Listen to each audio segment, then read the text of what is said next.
пред известно време Елена беше во стварно лоша ситуација, каде што беше нападната од страна на една личност.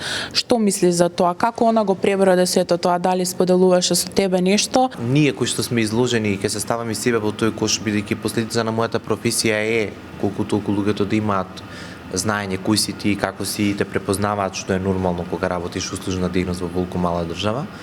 Меѓутоа има и такви кои што стварно не се предвидени да шетаат, а шетаат по улиците на Скопје.